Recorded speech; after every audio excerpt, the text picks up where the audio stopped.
दिलेल्या माहितीनुसार पीडित 8 वर्षीय मुलगी दावडी परिसरात राहते। याच परिसरात एका सोसायटीत ती क्लासला जाते। रोज संध्याकाळी 8 ते 9 या वेळेस शिकण्यासाठी ती जाते। 15 जानेवारीला ती व तिची मैत्रीण नेहमीप्रमाणे क्लासमध्ये शिकण्यासाठी गेली। मात्र यावेळी क्लासच्या शिक्षिका घरी नव्हत्या, त्यांचा भाऊ घरी होता।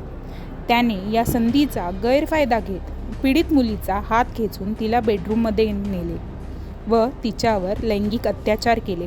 पीडित मुलीने हा प्रकार घरी आल्यावर आपल्या पालकांना सांगितला। पालकांनी तात्काळ मानपाडा पोलीस ठाणे गाठत शिक्षिकेचा भाऊ वैभव सिंग याच्या विरोधात तक्रार दाखल केली। पोलिसांनी दाखल झालेल्या तक्रारीवरून वैभव याला अटक केली असल्याची माहिती पोलीस निरीक्षक राम चोपडे यांनी दिली।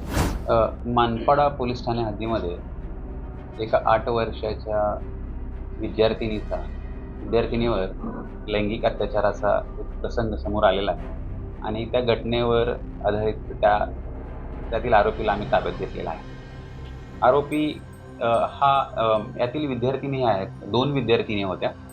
त्या ट्युशन घेणाऱ्या मॅडमकडे क्लासला गेल्या असताना त्या ट्युशनच्या ज्या मॅडम होत्या त्या घरी नव्हत्या आणि त्यांचा जो भाऊ होता वैभव सिंग यांनी त्या ट्युशनच्या मॅडम घरी नाहीत त्याचा गैरफायदा घेऊन त्यातील एका पीडित मुलीला तो बेडरूममध्ये घेऊन गेला आणि त्या ठिकाणी त्यांनी त्याच्यावरती लैंगिक अत्याचार केलेला आहे।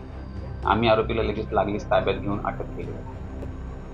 आरोपीचं नाव आहे वैभव जितेंद्र सिंग, वय 19 वर्ष आहे आणि हे मुलीनं आपल्या घरी आल्यानंतर सांगितल्यानंतर तिच्या नातेवाईकांनी केलेल्या तक्रारीनुसार आपण गुन्हा तात्काळ दाखल केला। आरोपीला आम्ही कोर्टात हजर करून त्याची पोलीस कोठडी रिमांड मिळवत आहोत।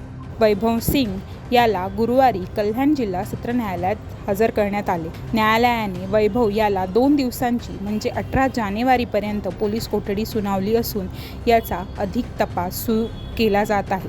कल्याण येथे एका अल्पवयीन मुलीवर झालेल्या अत्याचारानंतर डोंबिवली शहरात प्रकरणामुळे चांगलेच वातावरण तापले आहे। नेमकेच आता पोलीस या प्रकरणात पुढे कोणती भूमिका घेतात याकडे सर्वांचे लक्ष लागून आहे।